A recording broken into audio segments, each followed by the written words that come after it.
ફરી ગાંધીધામ મહાનગરપાલિકામાં કમિશનર સાહેબ જોડે મળવા માટે આવ્યા હતા. આદિપુર જીઆઈડીસી વિસ્તારમાં જે દબાણના નામે, વિકાસના નામે ગરીબોના ઘર તોડવામાં આવી રહ્યા છે, એ સંદર્ભે કમિશનર સાહેબ જોડે ચર્ચા કરવા ગયો તો કમિશનર સાહેબનો જે સ્વભાવ હતો અને જે સ્વભાવ હતો, ખરેખર એમનામાં માનવતા જેવી એક પણ લક્ષણ નથી.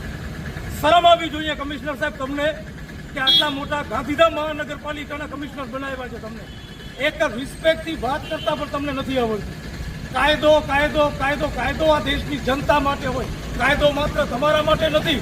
આ 700 પરિવારની સવાલ છે, ક્યાં જશે અહીંયા? આજે 60 વર્ષથી એ લોકો ત્યારે છે, ત્યારે ક્યાં ગયા હતા તમે? એને રહેવા માટે દીધું, એમને પાણી દીધું, એમને ગટર આપી, એમના સરકારે સંડાસ બાથરૂમ બનાવીને આપી. આ સરકારી ગ્રાન્ટમાંથી જ આવ્યું, આ કોઈ ઉપરથી નથી આવી ગયું. 60 વર્ષ સુધી આ લોકો ગરીબ લોકો રહે છે, ત્યારે આ સરકારને કે નગરપાલિકાને તકલીફ ન થઈ. તકલીફ થઈ આ ભાજપના નાલાયક લોકોના કારણે, આ લોકોની કિન્નાખોરીના કારણે. કમિશનર પણ આ સત્તાધીશ છે, ભાજપ છે, એના ઇશારે કામ કરી રહ્યું છે. ખરેખર તમારામાં કમિશનર સાહેબ જો માનવતા હોય, તમે તો કીધું કે ભાઈ આગળનો 80 ફૂટ લેવો, બાકી રહેવા દો, છત તો ન તૂટે કોઈ નહીં. આ ભાઈ કહે છે કે નગરપાલિકાની જમીન છે, તોડી નાખીએ. ભારતના બંધારણમાં પણ સરકારની જવાબદારી છે આ દેશનો કોઈ પણ નાગરિક મકાન વગર, છત વગરનો નવે.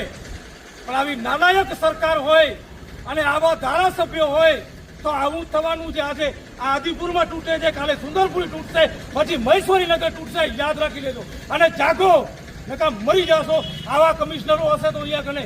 અને મારી રિક્વેસ્ટ છે સરકાર પાસે કે આ કમિશનર જેનામાં માનવતા નથી, એ કમિશનરની તાત્કાલિક ધોરણે ગાંધીધામમાંથી બદલી કરવામાં આવે.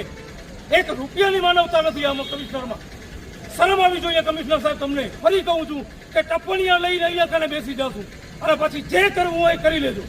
હવે અમે જોઈએ છીએ અરે દેશ ગરીબ લોકોથી બને છે. વિકાસ ગરીબોના ઘર તોડીને ક્યારે ન થાય. આ હિન્દુઓ છે, આ પાકિસ્તાનથી નથી આવ્યા, આ બાંગ્લાદેશથી નથી આવ્યા, આ દેશના નાગરિક છે. કમસે કમ એમને છત તો આપો, પછી એમના તોડો મકાન તમે. શરમ આવી જોઈએ કમિશનર સાહેબ, તમને શરમ આવી જોઈએ.